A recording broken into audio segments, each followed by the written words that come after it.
David Morgan with you at the VRIC, Vancouver Resource Investment Conference, January 2019. Marcio Fonseca from Goldplay Exploration, welcome aboard. Tell us a little bit about your background. You've got an exciting story for our audience. Thank you for having me here.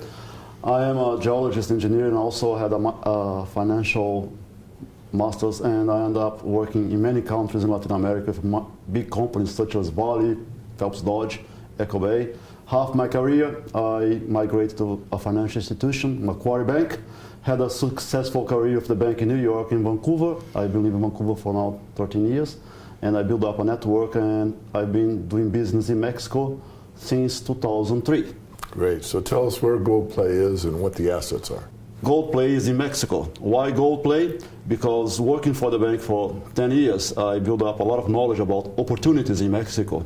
One of them is in the Rosario mining district, where we have 250 square kilometers of exploration concessions. And went public 9 months ago. And after that, 2 months after, we bought a highly attractive silver asset, high grade, potentially open pit in the Rosario mining district. Well, let's drill down on that, excuse the expression. So what kind of grades are you looking at, and how much have you explored so far? So the property came with 52 drill holes. We bought in a 3-year option from SSR Mining, and they are one of the shareholders of this company. Okay. And when we did our due diligence, we realized that we had a lot of high grade on surface, 200, 300 grams per ton on trenches. And the thickness of the trenches are 10, 20, 30 meters wide, which makes very clear the open pit potential in that property. Very good. So you also have some shareholders that are noteworthy. Why don't you name those for us? Yes, we have a good shareholder base. Management Insiders 22%, Sunstorm Gold 6%, SSR Mining through the acquisition of the San Marcial asset 3%, and JDS Mining Engineering, which is a well-known engineering company in Canada, with 4.5%. What's your treasury look like, and what's the program going forward looking like, let's say, over the next 6 months to a year? At the moment, we have a little bit less than $2 million. We completed a finance last December of $1.5 million. Even in those conditions of the market, we were successful based on the quality of the assets, quality of the management, and track record of the board and the management. So right now, we are fully funded for the year 2019. Excellent. So once you get through this, program that you've outlined, is there an exit strategy at a certain level of an asset that you've defined, or are you just going to, what's your longer range game plan? Based on not only my experience, but the whole team and the track records about successful exit strategies in Mexico. One of them I'd like to highlight was my directly involved in the Silvercrest mines, which I was probably the first financier here in Vancouver to support the construction of the Santa Elena mine, and later I became executive as corporate development and shareholder, and selling the company to First Majestic for $150 million in 2015.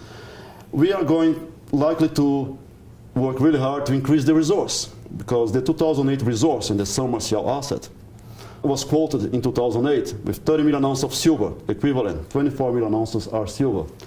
And we realized after we bought the assets with the 52 holes, we have a material upside there on the 500 meters. I think it's important also to emphasize that it's very silver related, meaning that about 80% of the asset is silver. Is that correct? Yes, you got right. It's a silver asset. The drilling was done on 500 meters strike length. Mm-hmm. And we still have 3.5 kilometers of mineralized trend to explore. We have just released last Friday a brand new discovery of 5 new targets outside of the resource, which we are very excited. Very good. So a really aggressive investor, I mean, they're going to look at this as a high upside silver potential because of the grades. They're going to see that it's a small market cap. It's like 11 million market cap right now. Is that correct? Yes, you're right. We have 41 million shares outstanding, fully diluted 50, trading now at 25 cents. That makes probably close 11.5 million Canadian dollars.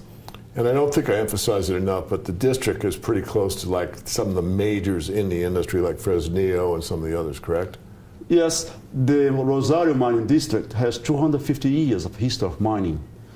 One of the richest gold silver mines in Mexico, the Rosario mine, is there. Today it's controlled by Fresnillo. Right. And we have 250 square kilometers of concessions surrounding that mine. And our other neighbor close to San Marcial, the silver asset, is First Majestic. So it's a well-established mining district with good operators and all the correct infrastructure for project development, which helps a lot. Right. I'm going to throw you a little bit of a curveball. I don't mean to be mean, but I get asked this all the time. So since I get asked, I get to ask you. With the change in the political scene in Mexico, I have said personally, and you can add on to this, that I don't think too much is going to change with the Mexican mining situation at hand. We have people that are a little concerned, some not so concerned. What are your thoughts about this? I could not agree more with you. I've been doing business in Mexico since 2003. I built up a lot of knowledge and network about the political environment and how to do business there. And from my network, including one of my ex-directors, her name is Laura Diaz. Until she stepped down, I was following very close. And we were very comfortable that even with the new president, we wouldn't see a big change in the mining environment legislation. We can see some small changes in things like labor costs and regulations on that, but the way to do mining and how attract the countries for mining, I do not foresee a big change. And I'm saying that because Laura Diaz today, she's the new Secretary of Mines for Mexico. Great. Thank you for that. I appreciate it because, I don't want to be the only one out there.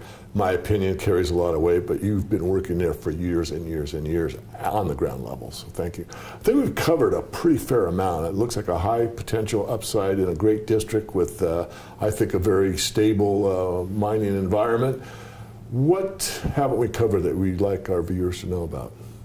So I would like to emphasize that here that's important to cover that. It's a young company, 90 months old. We have just started marketing. We are about to release a brand new resource, the first modern resource estimation, including 52 holes. That's a material change from 30. Yes. We are only covering 500 meters of 3.5 kilometers of mineralized trend. We have no restrictions along the strike and even down deep. So it's a visible upside. That's one thing I would like to say that's important to highlight for potential investors. And more than that, we are a key player in the district with 250 square kilometers of concessions. It's a sizable portfolio. Marcio, I wish you every success. It's really been a pleasure to interview you. Thank you so much. Thank you very much.